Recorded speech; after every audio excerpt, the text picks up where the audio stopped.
Okay, so I know Avengers Endgame came out a while ago, but I thought I would just wait till everyone saw it because most of what I have to say involve spoilers.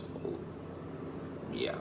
So Avengers Endgame came out a while ago, but I just thought that I would postpone the video just to allow everyone to see it.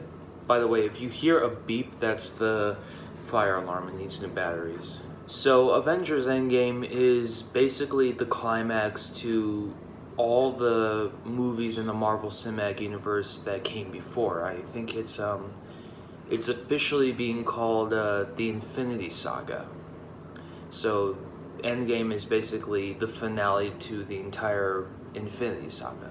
I wouldn't say that this movie is better than Endgame, but I would say that it is still a really, really good Marvel movie.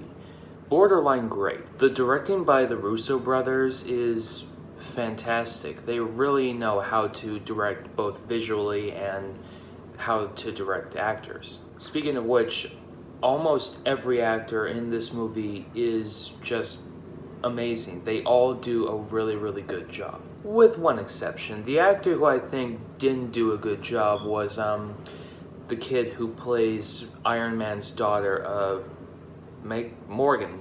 Yeah, Morgan Stark. She basically was just a cute kid, and that was her whole character. But basically everyone else in the movie is fantastic. I also got a real kick I also got a real kick out of a lot of unexpected cameos from people who have played characters in the Marvel movies before, like Taika Waititi, Tilda Swinton, Robert Redford, and Natalie Portman, who I never expected to see in a Marvel movie again. The comedy in this movie was, for the most part, really on point. There were a lot of really funny gags. To my surprise, there were actually some self-referential gags, like they go back to New York from the same time the Avengers is happening, and they make fun of Captain America's old costume, and of course it's a ridiculous costume, and they actually make fun of it, like saying something like, Captain America, that costume did not do anything good for your ass. You know, it's stuff like that I find funny.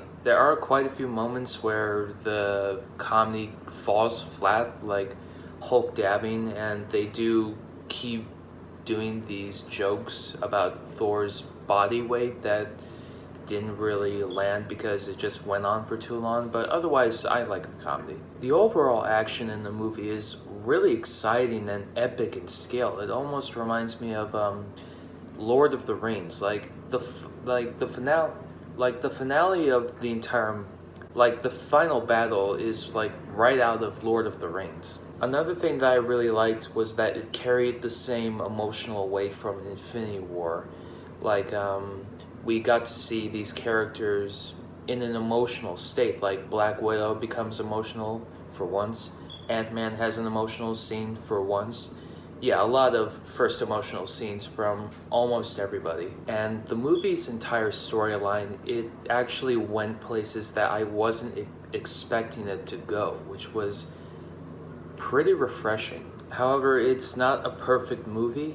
Like, the time travel aspect, I was a little bit confused by it. Maybe I need to watch it again to fully get it, but otherwise, right now I'm just confused by it. But again, with the time travel thing, my biggest fear going into this movie was that they were gonna use time travel and it would basically make the other Marvel movies like Infinity War and Civil War, they would just end up making it feel meaningless. But to my surprise, they actually handled the time travel aspect in a way that still gave the other movies, especially Infinity War, the same type of, I'm just gonna say, emotional weight. Like, all I can say is emotional weight. There were two particular scenes that I noticed that were basically just ripping off other scenes in Infinity War. The most forgivable is during the final battle, there's a scene where all the female superheroes in the Marvel movies, they basically band together and they go off and fight. And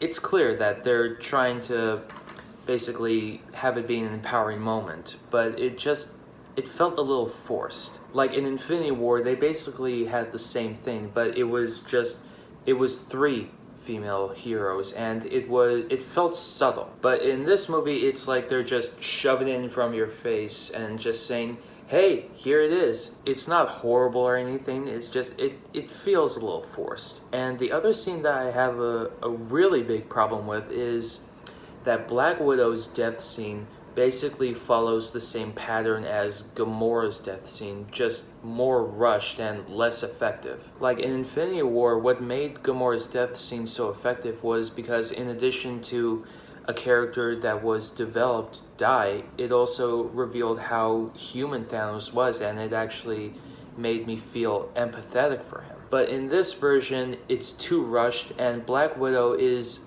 pretty much an underdeveloped character. Throughout the entire time she was in these movies, I didn't feel for her the way I felt for Iron Man or Captain America or Thor or even Black Panther. I mean, it was surprising to see her die, and sure, it was sad to see her go, but ultimately, it's just not effective.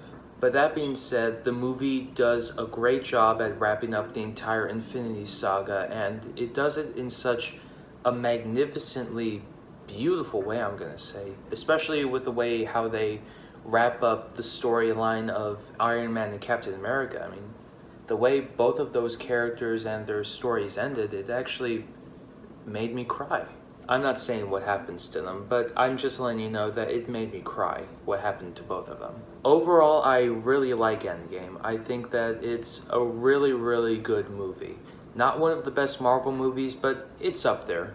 On the list, it would be right around here, number 5.